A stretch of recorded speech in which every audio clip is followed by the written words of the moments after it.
Asato ma sadgamaya tamaso ma jyotirgamaya mrityorma amritam gamaya. Om Shanti Shanti Shanti. Namaste everyone and welcome to the 7th session of Atmabodha. So we have been studying this Vedantic text. Last class we studied some very important ideas, foremost among which was how the buddhi, the higher intellect of man, is capable of intuiting the Atman. The buddhi is a fit reflector of pure awareness, just like how you see a mirror reflects light much better than a stone or a piece of metal. A mirror does it much better because it is made of substance which can reflect that light better. So also the buddhi, amongst all other things, it is the buddhi that reflects best the light of pure awareness which we are. Because the buddhi is capable of becoming very sattvic, pellucid, transparent, and so it will show us the reality, the truth of the Atman as it is. And that is why this is considered a fit instrument to know to intuit the nature of the self. We also observed the idea that it is the Atman that is at the source of the perceptive process. The body, the mind, the senses, all of them, as it were, borrow consciousness or awareness from the Atman, and then they become aware. They appear conscious. And the source of all of this is the Atman, a unit of pure awareness within us. But it doesn't seem like this in our everyday experience. Check and see. We just appear to have become conscious. We don't think like there is a source of consciousness which has rendered the mind conscious. It doesn't, we don't experience it like that for the simple fact of adhyas. We have mixed up the self and the mind. We don't know what is the source of consciousness. That is why we are not able to track that. And the mind appears to be conscious by itself. That is why it becomes difficult to understand this concept unless you put the mind aside. You shut down the mind in a perfectly conscious state. Then it is far better to study what lies behind the mind. Just like how if you shut down a car, you can find out what it's made of, all its parts, all the more better. So also you shut down the mind in order to understand how the mind is working. So this is one big technique which we use in yoga. In fact, this is what yoga prescribes. Chittavritti Nirodh basically means shutting down the mind in a perfectly conscious state so that you don't identify with the movements of your mind, but enter the awareness which is at the source of the mind.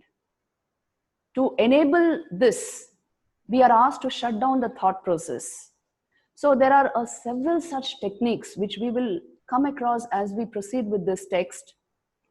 But fundamentally, we must somehow bring this into our experience through any method of meditation and inquiry, bring it into our first person experience that awareness, pure awareness is something apart from mind function. To be able to catch this in our own experience is really a huge step in spiritual life. That is when you are able to sort of separate Prakriti from Purusha. Just now they are mixed up in a sense. That's why yoga has such a big appeal on people, because they really think they are minds. They are embodied minds. And it is difficult to distinguish between awareness and mind. So yoga takes you step by step into the truth of Vedanta. Vedanta will tell you only consciousness is real. The mind and everything is functioning on borrowed consciousness. So to come to the realization of this fact, we must know how to handle our minds.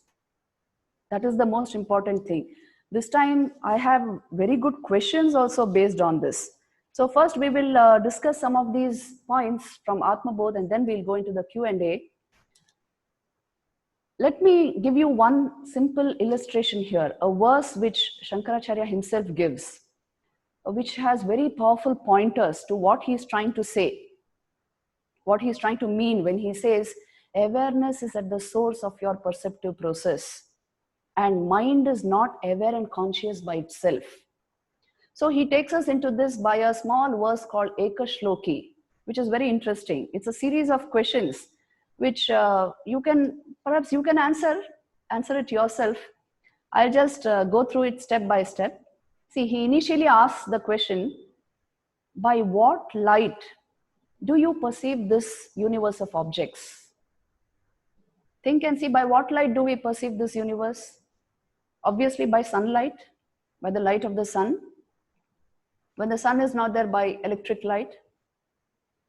Then he says, if you are perceiving objects in this universe by sunlight, then who is it who perceives the sun? Your eyes, you use the instrumentation of your eyes to perceive the sun. Who is it who perceives your eyes? The mind, isn't it? If you look at yourself in a mirror, through your mental perception, you can see your eyes.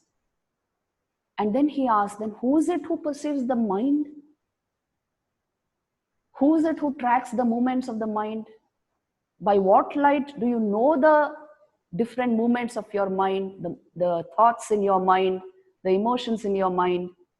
And when the mind is shut off, who knows that it was shut off? What is that light by which you know even the workings of your mind? So obviously you are led to the fact of awareness. It is through the light of your awareness that you know your mind. Through your mind, you know the activity of your senses. Through your senses, you perceive this world of objects.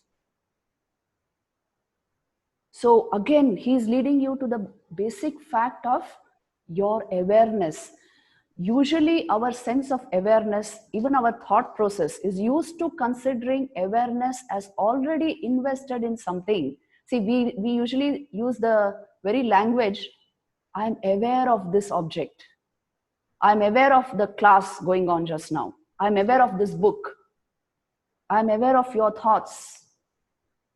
Awareness of something. But this is not awareness of something. Here they are trying to tell us awareness is independent of anything else. Awareness invested in the mind makes you aware of something. But awareness itself is very independent of the object and the mind. And you can attain that state.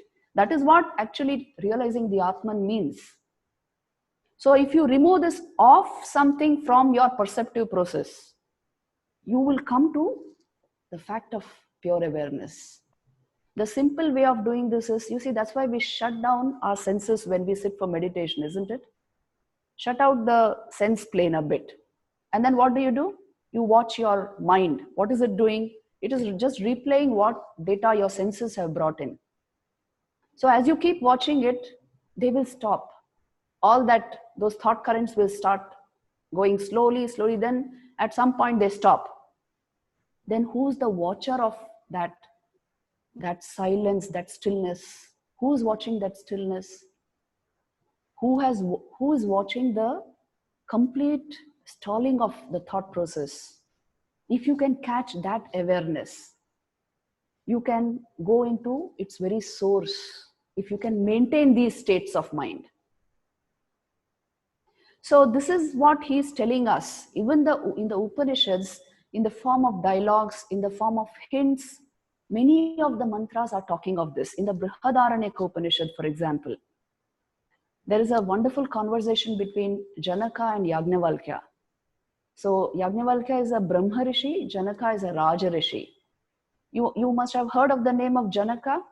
He was a king and yet a Rishi, a knower of Brahman. And Yajnavalkya was a knower of a man of the highest knowledge.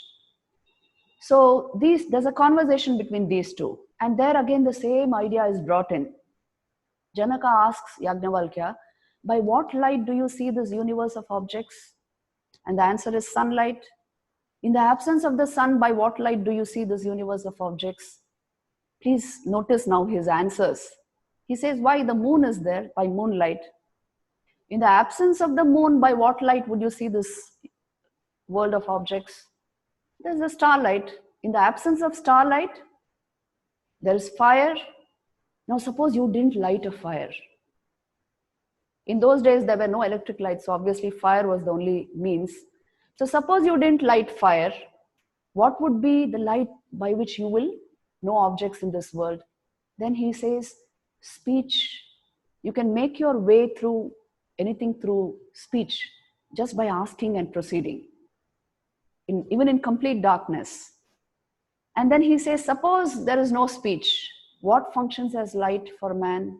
He says, touch. You can touch your way through things. You can use your senses as means to get through. Then he says, suppose you arrest all the senses, no speech and no touch, then what serves as light? Then he says, only awareness. Because you are fundamentally aware,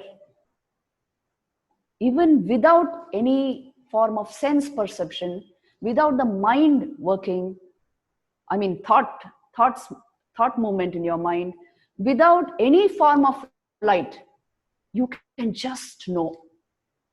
Isn't this true? At our deepest level, we know the fundamental fact about us is that we are aware. Because we are aware, the rest follows. The mind starts functioning. Due to the mind, the senses start functioning, and you perceive this world of objects. So the basic light shining within us is awareness. That is why you are the light of lights, he says. You are the light of lights. You are that which not just dispels darkness, but also reveals light. You are that light. Only awareness can do this, please see. It dispels darkness and it reveals light. So you are that, verily. That is what is called the Atman. So today, in today's class, again, Shankaracharya is going to go into this in a deeper way. Please see, we go to verse number 19. Atma Chaitanya Mashritya Dehendriya Manodhiyaha Swakriyartheshu Vartante Surya Lokam Yatha Janaha. The body, senses, mind and buddhi engage in their respective activities with the help of consciousness, which is inherent in Atman, just as men work with the help of the light that is inherent in the sun. See, exactly. All of these, the mind, senses, body, buddhi, all of them are activated, enlivened, enabled to function by the power of consciousness. It's like the sun shining, in whose light all activity takes place, and without whom activity cannot take place. So this is a recurring theme in the Vedanta and in scriptures like these, Prakarana Granthas, for the simple reason they are constantly pointing us towards the source of our being. You cannot miss this out. That is why, you see, this is where there is a departure in Western philosophy, because their consciousness is studied as consciousness of something, as we were discussing. There is no pure concept of pure consciousness there. But in Vedanta, constantly it is reiterated that consciousness in its purest form is the Atman, ever apart from mind function even. That is why we say the Purusha is completely separate. See, the Sankhya idea is Purusha and Prakriti are two realities. Yoga also follows Sankhya psychology. But in Vedanta, especially Advaita Vedanta will tell you, only consciousness is the reality. Intrinsic existence and consciousness belong to the Atman alone. Everything else is functioning on borrowed light, borrowed awareness. So it appears to be self-aware. It's just an appearance. Check and see in your own experience just now if this is true or not. See, when there are thoughts in our mind, I am aware of the thought. The thought is not aware of me, isn't it? Hmm? Are my thoughts aware of me? No, I am aware of my thoughts, which means awareness belongs to me apart from thought. I am apart from thought is nothing but mind function, mind. I am apart from my mind. That is why my thoughts are not aware of me. I am aware of my thoughts. So, Prakriti is separate from the Purusha. In our own experience, just now you can catch it. And then Vedanta will tell you Purusha alone is real. Prakriti is ever changing and impermanent, which is also a fact in our own experience just now, isn't it? See, you are always consciousness. The consciousness reflects in the mind, and so your thoughts appear conscious. And they are ever changing, impermanent, ever functioning on borrowed light. They are not self luminous. That is why that is Prakriti. It is not real, it is not permanent. The Atman, that the Atman alone is real because intrinsic existence and consciousness belongs to the Atman alone. The rest are temporary, fleeting, and intermittent, you can say, non-self-luminous. But they appear to be functioning on their own light. They appear to be self-aware. So this entire problem, what Sankhya is telling us, what Vedanta is telling us, check and see in your own system. Right now, you can find out what Sankhya is trying to say, what Vedanta is trying to say, and who's right. Well, our purpose is not to compare the two systems. Our purpose is to follow the wherever truth leads you. Just go there. That is liberation. If truth lies in Sankhya, just now you see when the mind is overactive, it appears like Prakriti is the reality. It appears like that. So then you have to follow a method of yoga.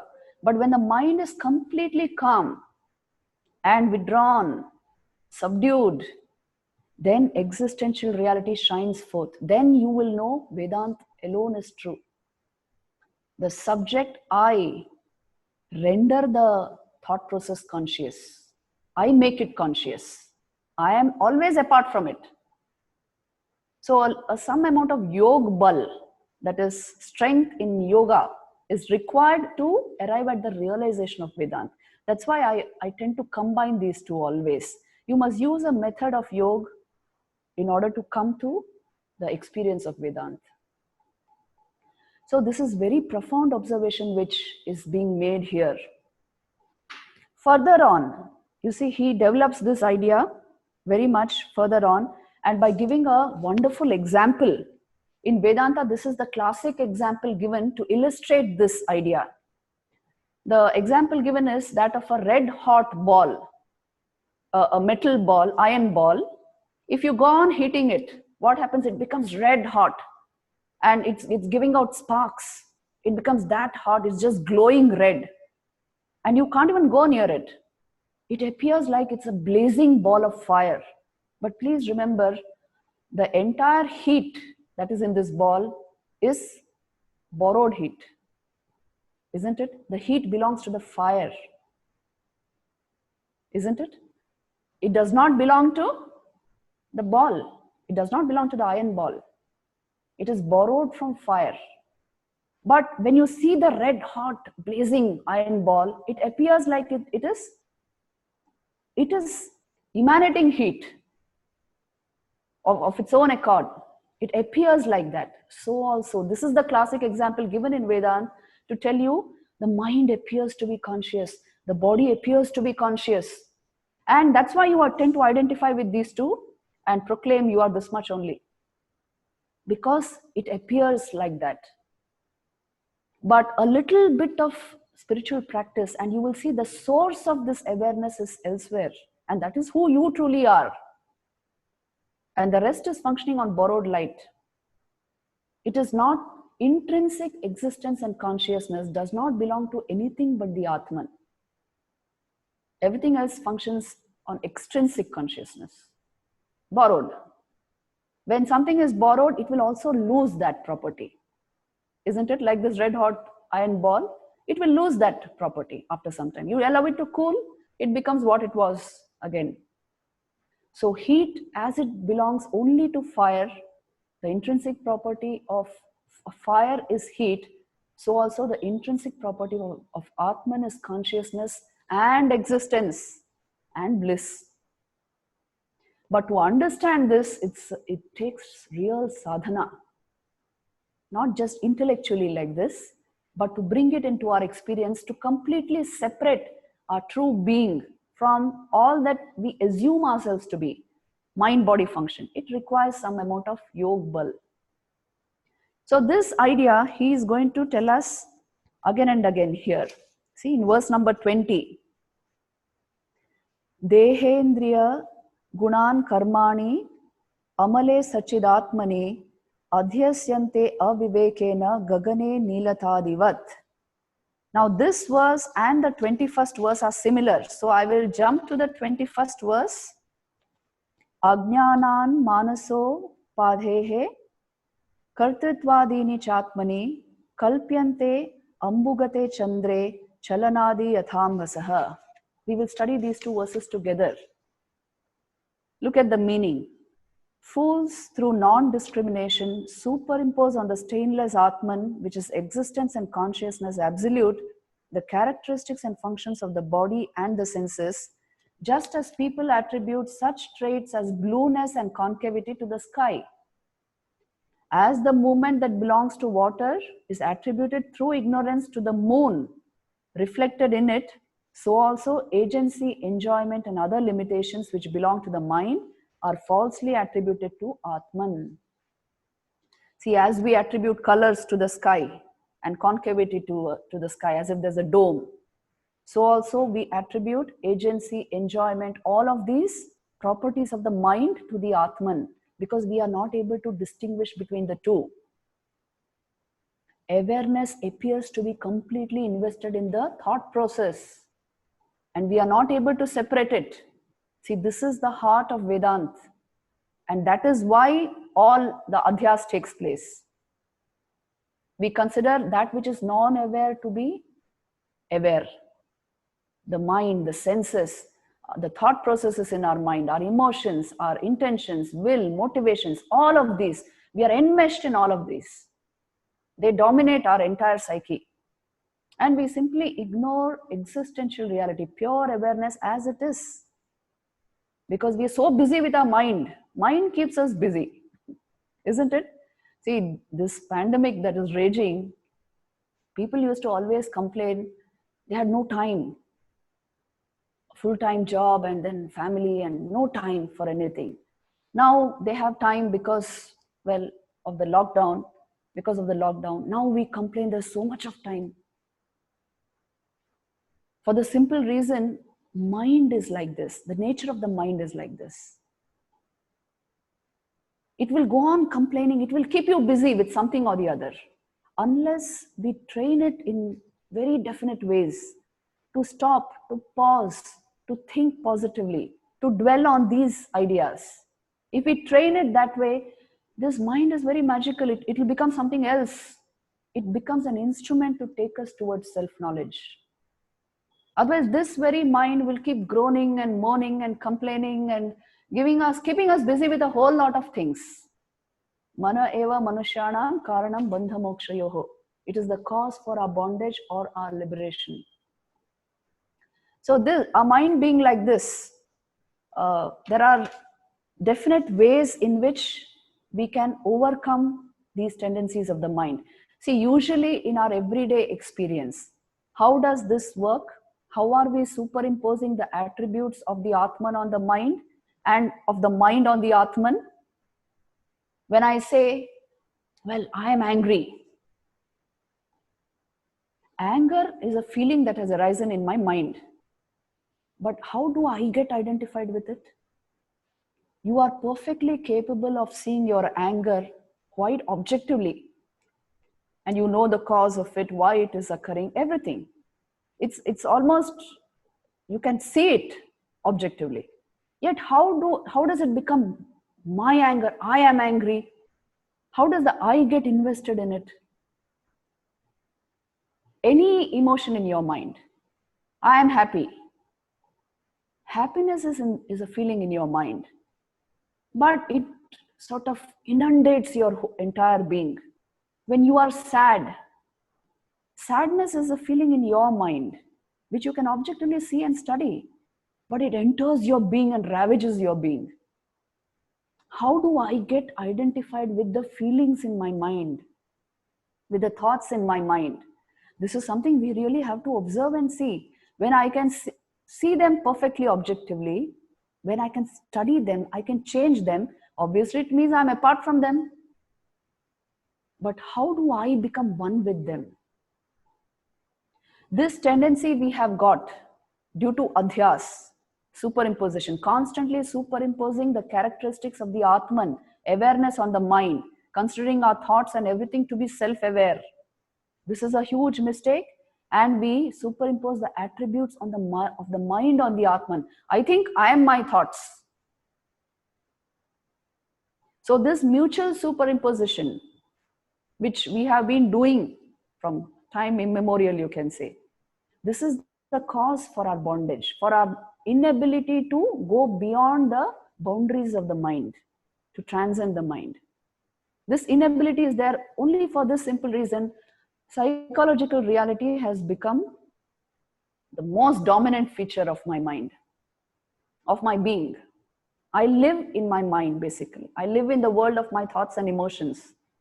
Only when they get too bad, then I think of getting out of the mind. In the sense, some form of transcendence. So this is the problem. And we are also trying to search the Atman there in the mind. Please see. Why? We only know the mind, we only know our thought world. So we are even trying to find the Atman there. You know, there's a funny story. There was a man who was searching for something under a tree in a garden. And then his friend came along and told him, "Oh, you lost something here? What did you lose?" He said, "I lost my key." And then he said, "Well, did you lose it here under this tree?" He said, "No, no, I lost it in my house, in my home, across the street." And then his friend said, "Then why are you searching for it here?" He said, "Because there's light here. There's no light in my home." However silly this may sound, we are exactly doing this. We are searching for the Atman, awareness in the mind, because there's more light there. That's the only space we know. So we are searching for it there.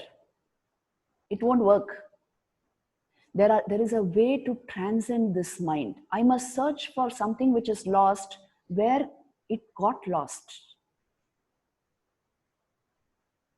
There is a way to put the mind aside and dive into awareness, pure awareness, consciousness, whatever you call it, and to understand that the very nature of this source of my perception is pure consciousness. That is its nature. That is its very being, its very substance. You see, please see this. You require awareness to validate the existence of anything in this universe, isn't it?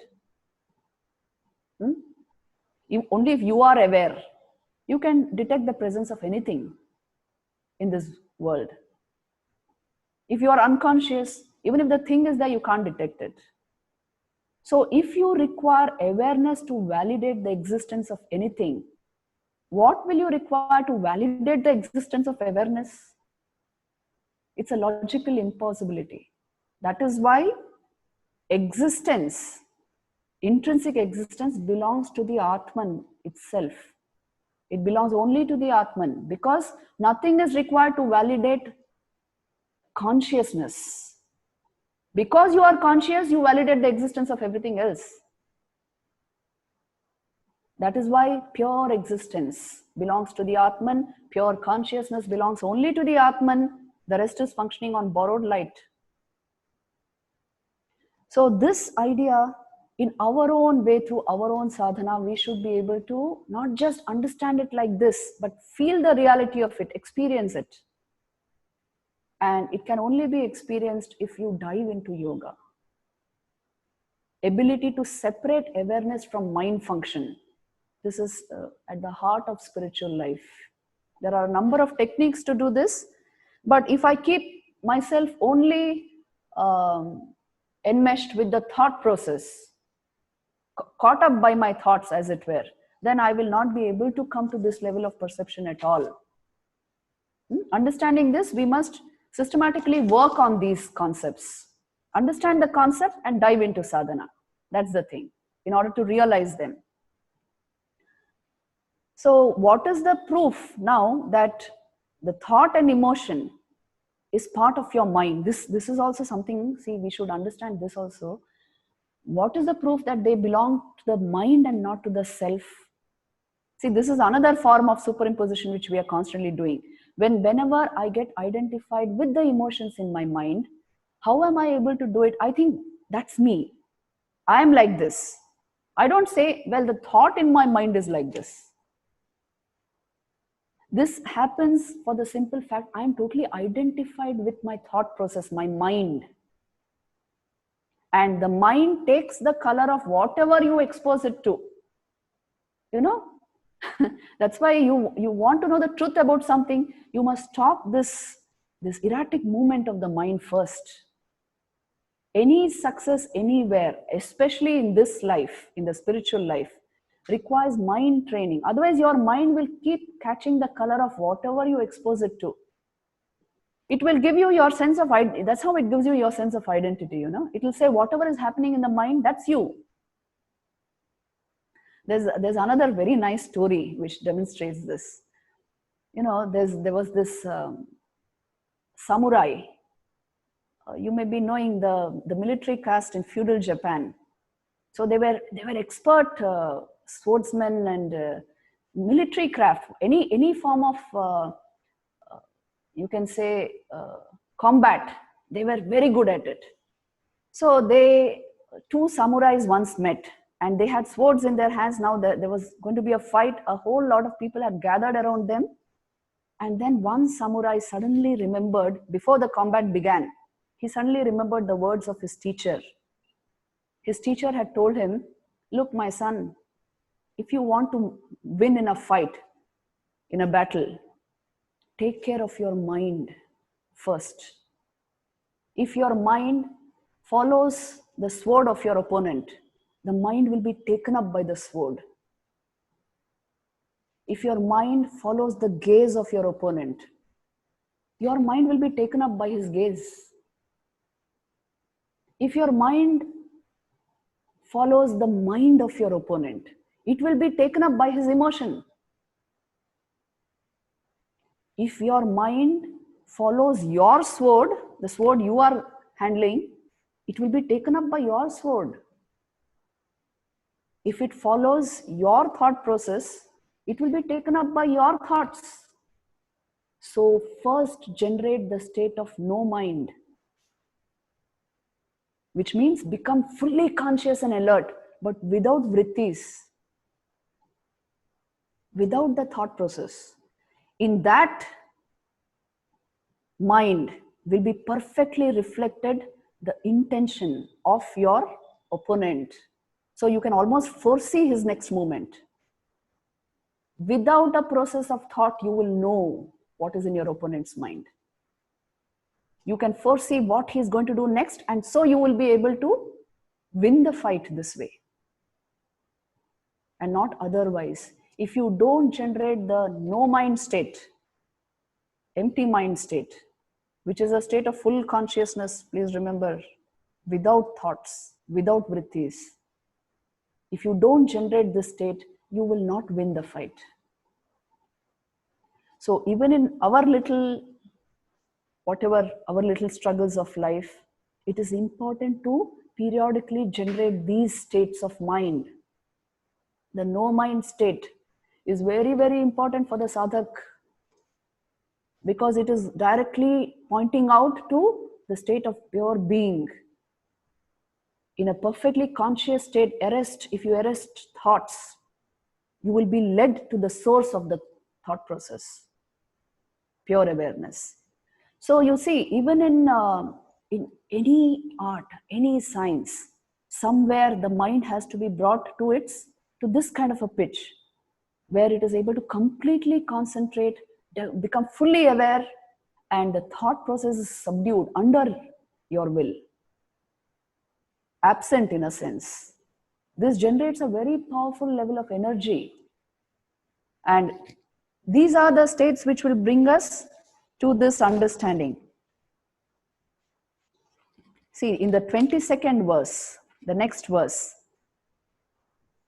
Ragecha sukha dukkhadi buddhau satyam pravartate sushuptau nasti tannashe tasmad buddhestu natmanaha. Attachment, desire, pleasure, pain, and the rest are perceived to exist as long as the buddhi or mind functions. They are not perceived in deep sleep when the mind ceases to exist. Therefore, they belong to the mind alone and not to the Atman. See, all of this belong to the mind and not to the Atman.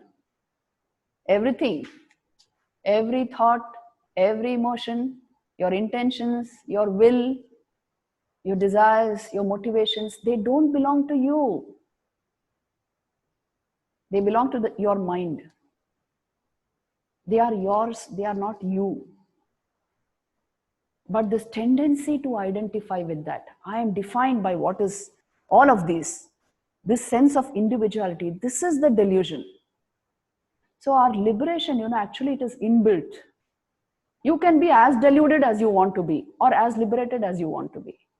Once we learn to separate ourselves from mind, from the thought process, you can feel the sense of liberation within you. Today is the American Day of Independence. So this is a wonderful day to contemplate freedom.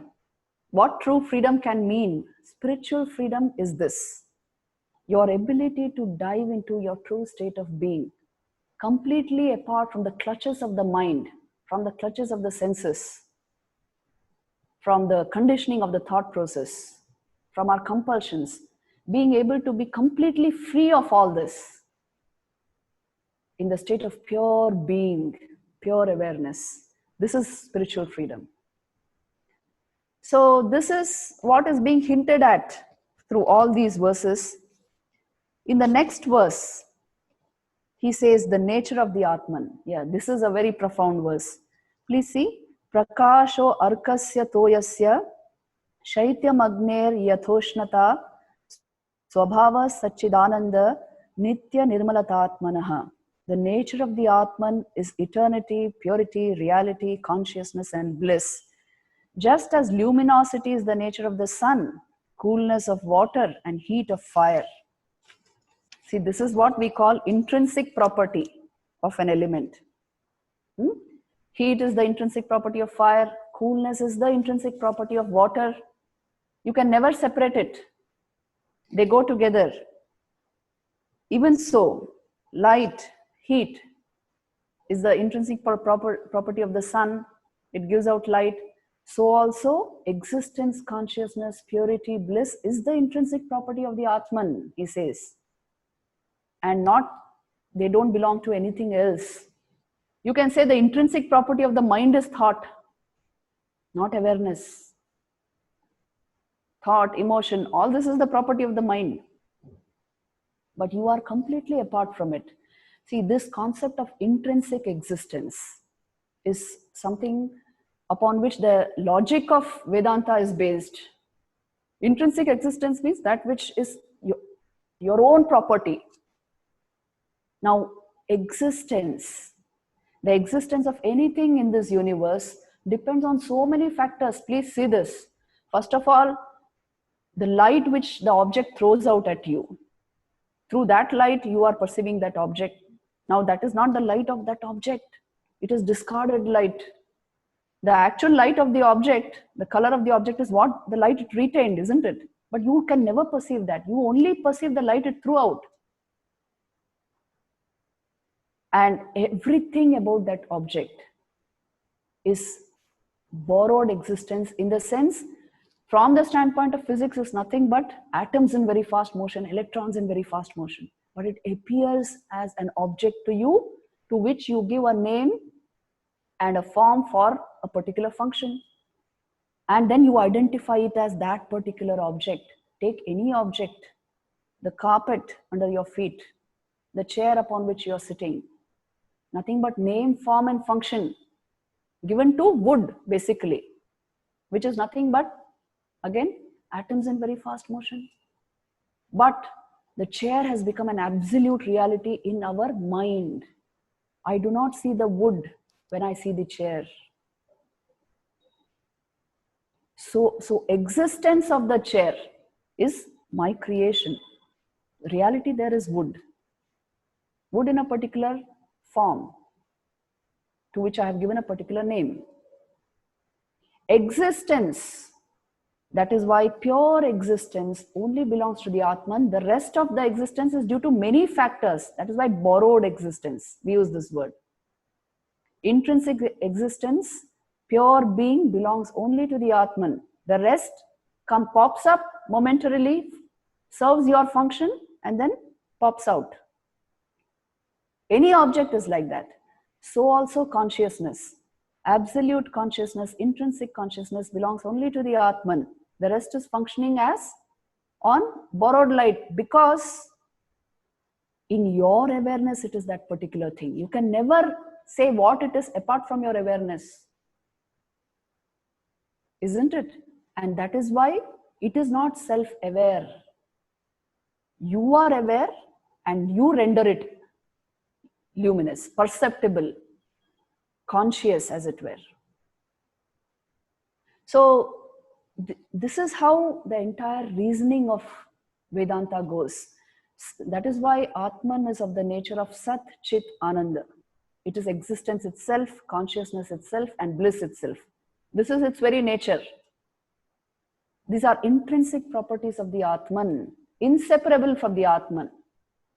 And that is why he says all of these, eternity, Shashwata, that is what we say, purity, reality, consciousness, bliss, everything belongs to the Atman essentially, and to nothing else.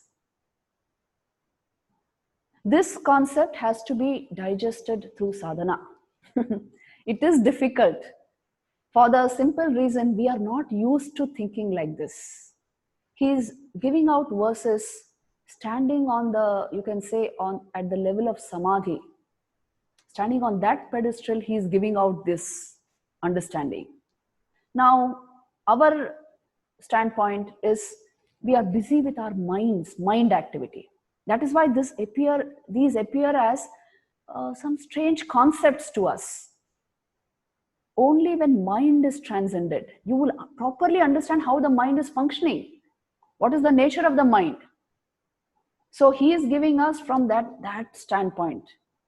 And that's why these verses are very intense. These are actually meant for contemplation, not just a study, an intellectual study like this. Think deeply about it, contemplate on it, and they will unravel their true meaning. You just know it even without a process of thought. This is what intuition actually means. You know it even without thinking. It's a special kind of knowledge, and it is got by the power of meditation and sadhana. Let me stop here today with the text, because we have very interesting questions which we will go into.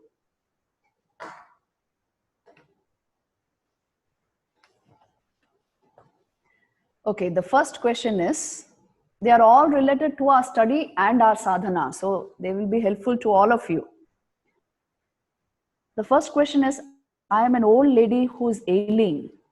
I was initiated, I do keep up japam and satsang through listening to Swamis on YouTube and Zoom. Yet I do love Thakur, would like to go to him through Bhakti Yoga, but do want Atmabodha. I want it tied to the corner of my cloth as prescribed by Thakur. Am I expecting too much? So this is the natural question.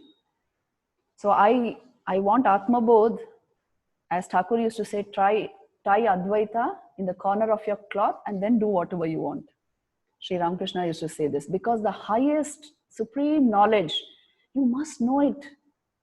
And then you do whatever you want. So she's saying, how can I combine this bhakti which I practice along with this desire for Atmabodh, self-knowledge? See, I always say this, that the two are not different. In our own lives also, we are monastics in our own life also, we combine the two. For the simple reason, what you are calling Bhagavan or Thakur is nothing but the self that you are. That is his real nature. I quoted from the Bhagavad Gita many times. Aham Atma Gudakesha Sarva Bhutashaya Sthitaha. I am the Atman in all beings, Sri Krishna says in the Bhagavad Gita. That is his real nature. Brahman manifests as the Atman, the unit of pure consciousness that you truly are. So self-knowledge and devotion to God, they are not opposites or contradictory or standing in front of each other. You can combine the two effectively. If you dive into self-knowledge, that is called bhakti by Shankaracharya. If you dive into self-knowledge, he defines bhakti like that. Swaswarupa anusandhanam bhakti riti abhidiyate, he says. Self-knowledge is bhakti. And if you actually study the life of jnanis, you will see they were very sensitive to devotion. And if you study the lives of bhaktas, great devotees of the Lord, immense knowledge is there. They might not have studied Vedanta, but Vedanta is all they know. How this happens is, the two are not different, that is why. Your devotion to Thakur is nothing but devotion to that Supreme Brahman, who is the self within you. So if you pursue self-knowledge, you automatically love Thakur. But you can take up the Bhakti Marg also. You worship in the dual mode. You worship a God, Bhagwan, separate from you, and you will come to this knowledge automatically that way also. Pure Bhakti leads to pure Jnana. So don't think they are two different paths and am I asking too much? No, you are not asking for too much, because this is the natural way to proceed. I always say all of these faculties are situated within us. Devotion, knowledge, the intellect is there, emotion is there, will is there. So then you use all the 4 yogas in order to move towards your goal, whether it is self-knowledge or the knowledge of God. It's the same thing. You will arrive at the same point finally. So let us learn to combine these and not think of them as separate paths. The second question is, how is Atman distinct from non-differentiated Prakriti? Please explain. This is a very profound question. Please see this. Non-differentiated Prakriti. In Sankhya psychology, this is how it is seen. See, the reality is twofold, Purusha and Prakriti. Prakriti is initially unmanifest, non-differentiated. And then later on, it becomes manifest. And its first evolute is Mahat, the cosmic mind.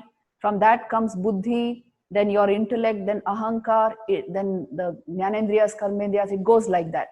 But undifferentiated Prakriti is the initial primordial stage. And Purusha and Prakriti, according to Sankhya, are the 2 ultimate realities of life. Now she is asking, how is this Purusha separate from this undifferentiated Prakriti? You can only understand this through sadhana in your own system. Basically, this question boils down to, how is awareness separate from mind? Even when the mind is not given to thoughts, not in modifications, in thought forms, then what you're calling mind is basically the undifferentiated Prakriti. How is it different from my awareness? Is it different?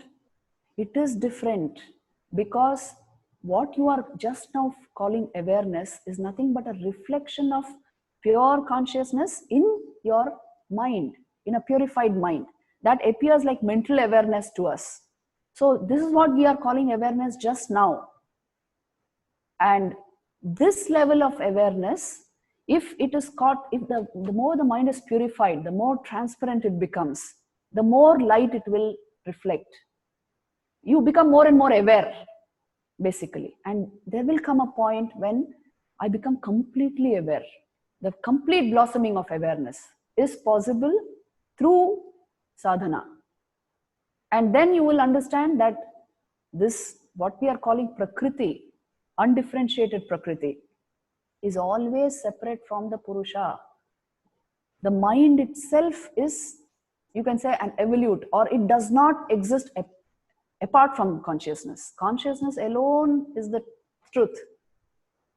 The mind somehow remained mixed up, as it appeared to be mixed up with that consciousness. So undifferentiated, unmanifest Prakriti is the key to going to the knowledge of the Purusha. The two are completely different. In fact, according to Vedanta, Prakriti does not actually exist. It is also functioning on borrowed light. So to come to this, not through intellectual understanding, but through experience, it is required to dive into yoga. It is required to dive into meditation, so that in your own system, you are able to remain perfectly aware, completely aware, without mind function. Then you will know naturally that Purusha is separate from Prakriti always. The third question is, are we this world of names and forms, an appearance of Brahman, or are we appearing in Brahman? So, beautiful question. So, you see, both are true actually. Like your dream objects are an appearance, isn't it? An appearance of objects in your dream, and at the same time, they are appearing in your dream. They are appearing in you. Your mind spins the dream, isn't it? So they are appearing in your mind, and at the same time, they are appearances of your mind. They are your creation only. So also, everything else in this world is an appearance of Brahman and yet appearing in Brahman. The dream analogy works well here. Just like how you spin the objects of your dream, your mind does it. So it is, all those objects are appearances in your mind, and they are appearances of your mind. So also is this world of manifestation. You see, when in our own system, when full awareness is realized, you will see everything else is indeed an appearance in that, and a creation of that only, an appearance of that only. So both of these are valid. The next question is, you mentioned transcend mind through mind. While I understand the stress and importance to be given to sadhana, it will be great if Mataji can throw some more light on this. Mind, being part of body-mind-intellect complex, can never be devoid of trigunas. In such a case, how is it literally possible to realize Nirgun, Nirvikar, Brahman? At the most, it seems understanding is very much possible with intellect through continued sadhana for a length of time. So this is a practical question which any sadhak will ask. It is beautifully put. The Upanishads themselves say, Manasa yan manasana manute, which means you cannot know it by the mind. It enables the mind to function, but you cannot know the self through the mind. And at the same time, the Upanishads again says, Manasaivedam aptavyam. You can know it only through the mind. So you can solve this conundrum by referring to, again, the Gospel of Sri Ramakrishna. He says, Sri Ramakrishna says, see, with this ordinary mind, you cannot know the self.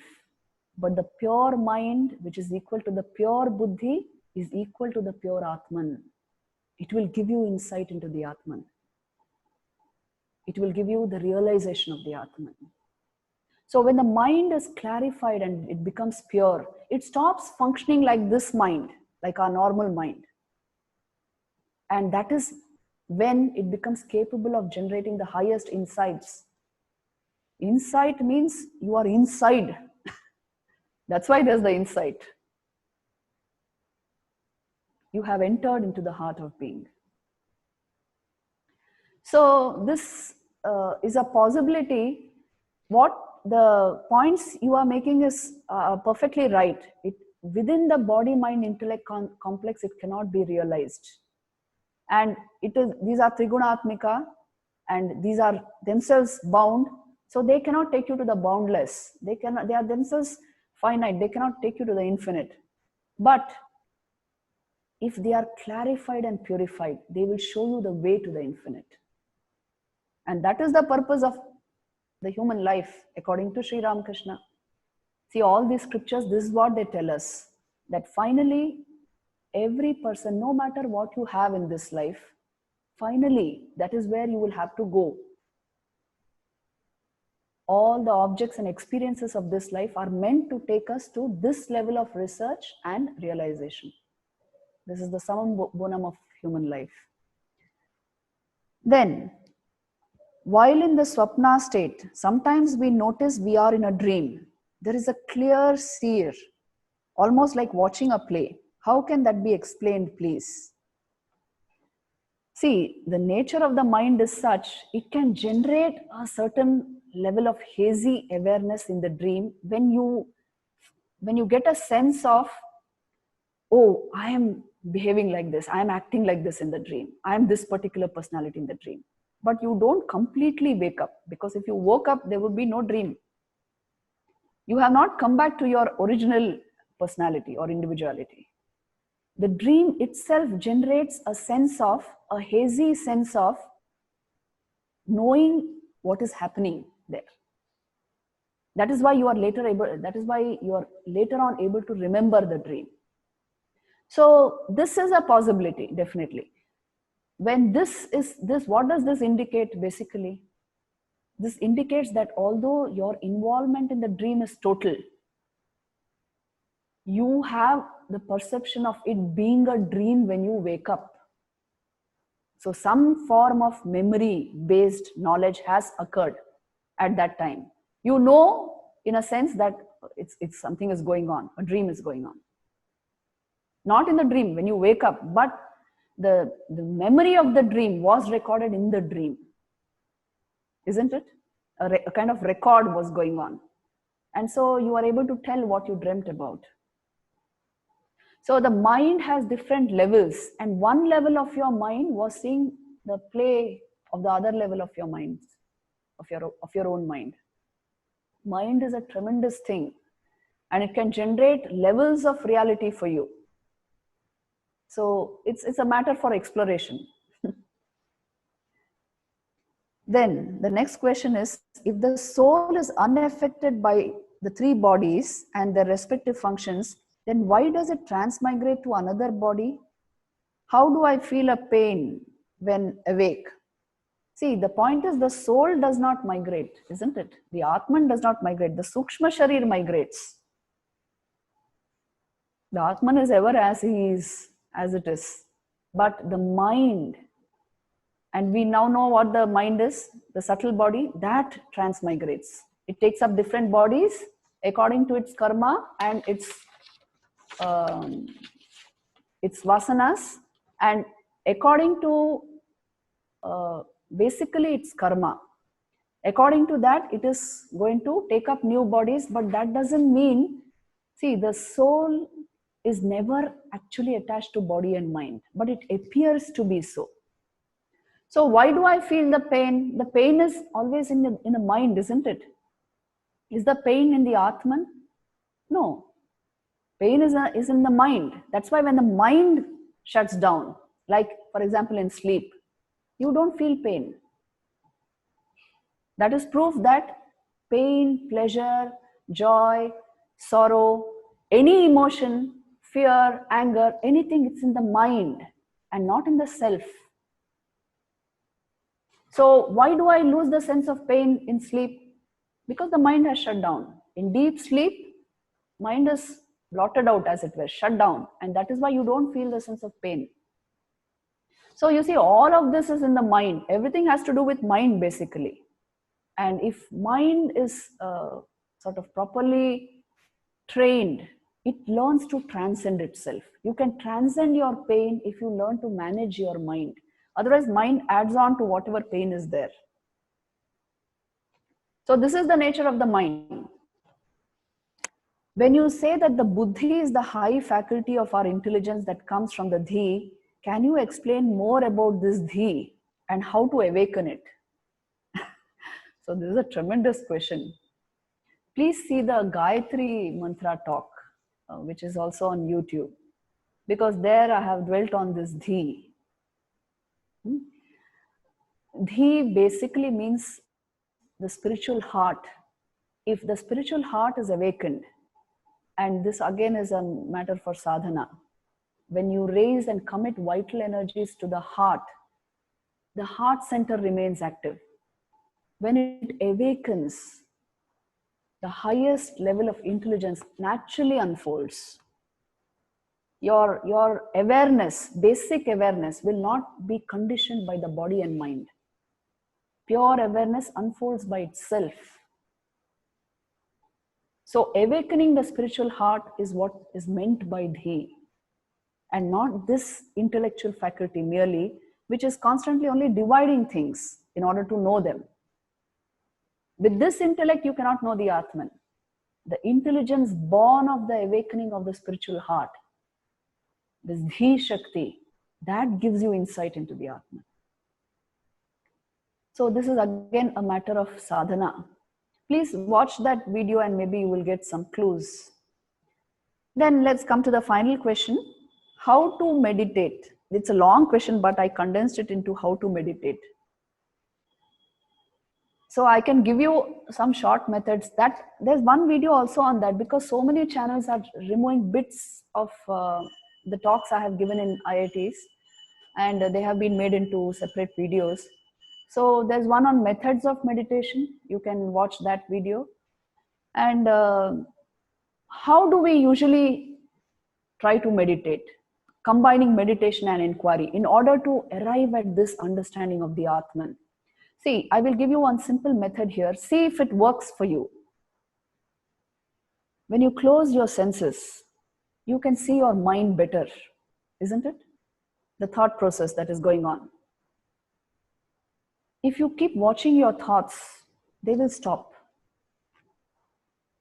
As you go on witnessing your thoughts, do this and see. Anybody can do it. You will see they will stop. When they have stopped, inquire who is watching the absence of thought.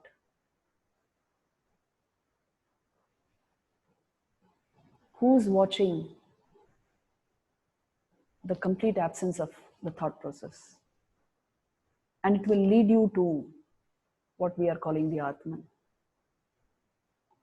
But for the mind to remain in that state of no mind, no vritti, and yet completely aware, this is a real, you try it and see, then you will understand the value of yoga. Why I keep insisting yoga is required for Vedanta. Yog bal. Another method, which is an objective method, which also I can just mention here, it's all a matter of practice. If you dwell on something vast, like say you meditate on the Himalayas or the ocean, meditate on something vast, you will still yourself deeply. Stilling oneself means again attaining the state of awareness without thoughts. Then ask the question, who is watching this? Who is watching the stillness, the absence of the thought process? Who's the one who's completely aware? These are simple techniques, but they are very profound. Do it and see, and that itself will lead you to the next step. For all of these techniques, basically some things have to be followed in everyday life. Sattvic ways of living, which I told you in the first class, a sattvic way of life is required.